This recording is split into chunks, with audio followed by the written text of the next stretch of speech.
There was nothing else at all in the whole world but football.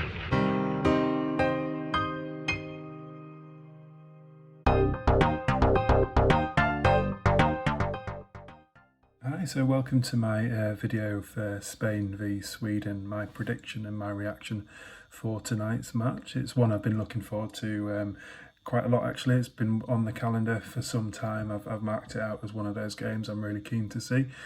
Obviously Spain play an attacking style of, an attacking brand of football, that sort of traditional tick attacker as they call it, but it's becoming less apparent as we go on, but that style of football is really attractive to watch. So against the Sweden side tonight, if they can pull out the Spain of old, then it'll be it looks set to be quite a good game. But Spain have been hampered by quite a lot of drama before the game, before the tournament even, with obviously it's old news, but with Ramos not being selected, no Real Madrid players being selected for the first time in their history. Spain have started with headlines in all the wrong places, so potentially that's going to impact on the preparation for the squad. In and of itself, let alone not speaking about all the drama and intrigue around the COVID situation with the Spain squad.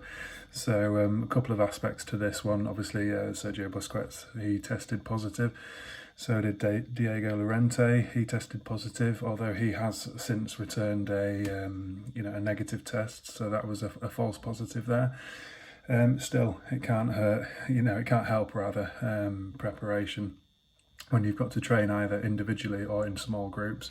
They had a backup training group on reserve, a standby set of 6 players, I think, in case people fell by the wayside as well. And then there's obviously the international game against Lithuania where they had to field a B team. They still won 4-0, so that's still quite an achievement. But again, having to train individually, not as part of the collective, as part of the whole, is going to impact on your preparations, I would imagine, especially at an international level where you do need to have that cohesion. You could probably get away with it at club level, whereas at international level, you haven't seen people for months, weeks even. You're going to need that sort of time to gel. And if you're not afforded that in training, then that's going to impact potentially on the preparation there. So the second aspect of this whole COVID situation for Spain is obviously the administration of the vaccine as well, which I don't think needs to be underestimated. I mean, speaking as somebody who was laid up for a day either side of, on the back end of either dose of the Pfizer vaccine there, I was laid up for a day after the first and second dose. It's no small thing to have that, and I think the side effects potentially for some, it would be naive to think that there won't be any effects from that. And quite why the medical team don't necessarily see the fact that a vaccine needs a month or so to work to really have this sort of true efficacy. So whilst it's admirable that they are having the vaccine, it's not going to have any impact in the short term necessarily. So still, it's a little sort of too little too late almost, and why they're doing it now and not a month ago. I think Luis Enrique, the manager, did ask for it a month ago, but then they were so slow on the uptake that they have delayed until the eve of the actual championship. So it's almost comforting to know that there is an incompetent international football association other than your own. So yeah, that's that one covered. But yeah, it's not ideal preparation. It's going to impact on the performance today and for the rest of the group stage. Although Group E, it is one that you would have expected Spain to comfortably win ordinarily on their day. I think Poland and Slovakia, they're not going to be any type of decent competition normally for that Spain team, but it's unusual times, so anything can happen. And I mean, on to the game itself, I think Spain will struggle up front. I mean, Moreno for Villarreal, he's had a decent season, he's had 29 goals, which is a decent return, obviously. But then there's little else in terms of upfront attacking threat there for Spain. So I think they do rely on that 4-3-3 formation. You know, that's that sort of almost Guardiola-esque reliance on that midfield creativity. So they will look to dominate that going into today's game. And that's where their goal threat will come from, I would imagine. So not necessarily relying on the out-and-out striker there. So sharing the responsibility for that goal threat. And we'll see on Spain's front. I don't imagine there are goals in this team, but I think they may struggle tonight. But turning our attention to Sweden then, they've not been without their fair share of drama as well. Obviously Zlatan cast a long shadow over preparations for this championship.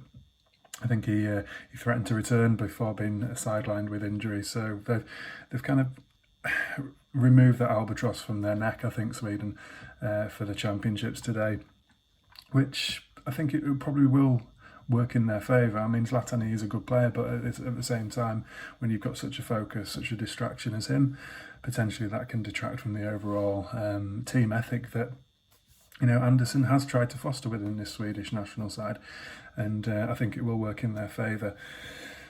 That being said as well, Kulusevski, he's tested positive for COVID. He was set to be a key component of this Swedish side, so he's out again.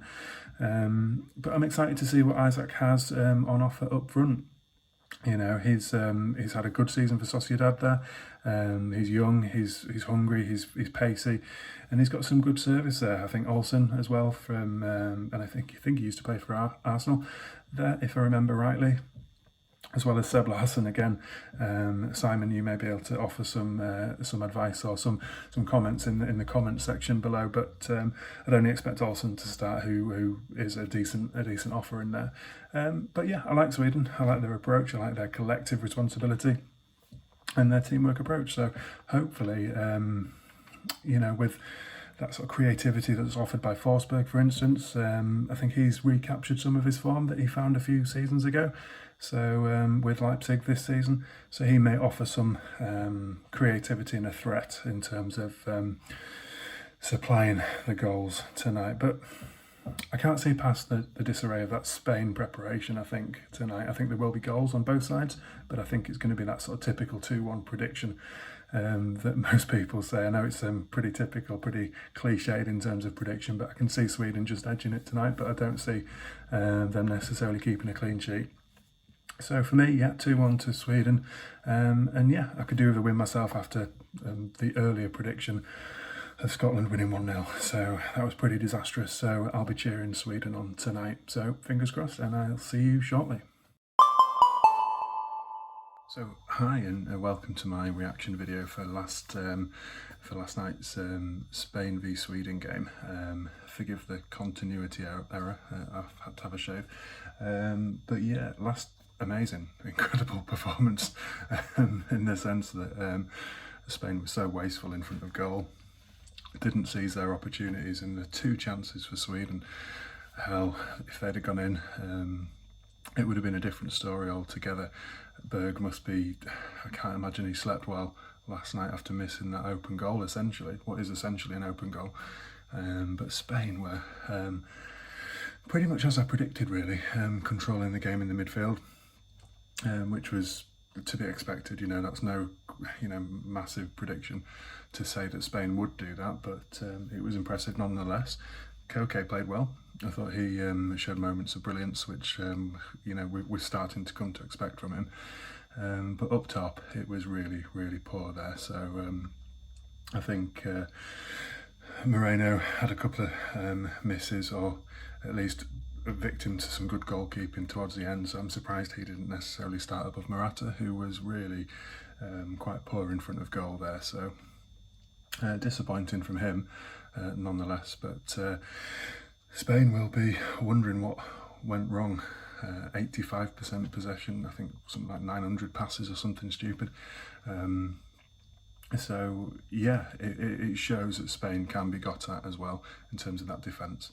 So I think I'm not necessarily hopeful for the rest of the tournament for them, but last night was a strange match, and one of those that could, turn on a sixpence. I think if luck had been in their way, in their favour, then it could have been a different story altogether. But yeah, an interesting one, and I'll be keen to follow Spain to see if they can rectify some of their errors, some of their issues that they clearly had last night, which quickly became apparent in that game.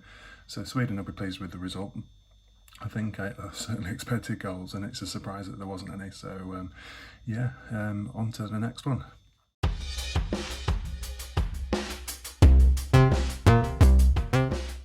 Thank you so much for listening to the Triple F. If you could please drop a like on our Facebook page, subscribe to the YouTube channel, and follow us on Twitter, that would be massively appreciated. Hope you're all keeping safe, and thanks again for listening to the Triple F.